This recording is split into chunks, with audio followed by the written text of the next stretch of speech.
बिस्मिल्लाहिर्रहमानिर्रहीम। अस्सलामुअलैकुम everyone. I hope आप सब खैरियत से होंगे। ईद हो, दावत हो या घर पर कोई रेसिपी बनानी हो तो फ्रीज़ हुआ हुआ गोश्त बहुत ही मुश्किल से निकलता है। आज मैं आपको बताऊंगा गोश्त को खोलने का तरीका, वो भी सिर्फ 5 मिनट के अंदर। रेसिपी पसंद आए तो चैनल को सब्सक्राइब करना मत भूलिएगा। तो स्टार्ट करते हैं आज की रेसिपी। सबसे पहले इसके ऊपर हम नमक लगाएंगे, जो कि हर घर में अवेलेबल होता है।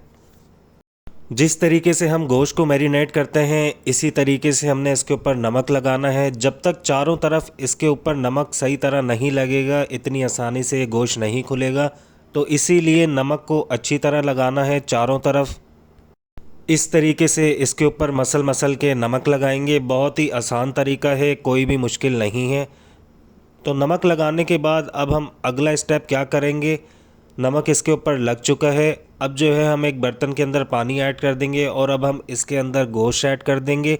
पानी जो है ये नीम गर्म है, हल्का नीम गर्म पानी है। पानी इतना ऐड करना है कि गोश्त इसके अंदर आसानी से डूब जाए। सिर्फ 2 मिनट तक इसके अंदर रखना है। देन इसके बाद अब हम पानी दूसरा चेंज करेंगे, दूसरे बर्तन के अंदर इसको ऐड करेंगे। ये खौलता हुआ पानी है। पानी इतना गर्म करना है कि धुएँ निकलें पानी के अंदर से।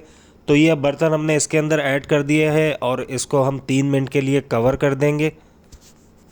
तो यहाँ पर 3 मिनट हो चुके हैं। इसका ढक्कन हटाएंगे और अल्हम्दुलिल्लाह इसका रिज़ल्ट आप देख सकते हैं। सारे पीसेस इसके अलग हो चुके हैं।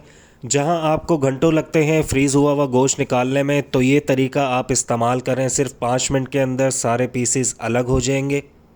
बहुत ही सिंपल प्रोसीजर है। जस्ट इसके ऊपर नमक लगाना है चारों साइडों पर अच्छे से। और आगे का तरीका मैंने आपको बताया था। अगर आपको फिर भी समझ ना आए तो आप दोबारा से वीडियो वॉच कर सकते हैं। अब इसको एक अलग प्लेट के अंदर निकाल लेंगे और 4 से 5 बार इसको अच्छे से धो लेना है, ताकि इसके ऊपर जो नमक लगाया था उसका कड़वापन ना रहे और रेसिपी आपकी मज़ेदार बने। वीडियो अच्छी लगी हो तो लाइक शेयर करना मत भूलिएगा और कमेंट्स में आप ज़रूर बताइएगा आपको ये रेसिपी कैसी लगी है। मिलते हैं अगली नई वीडियो में। टेक केयर, अल्लाह हाफिज़।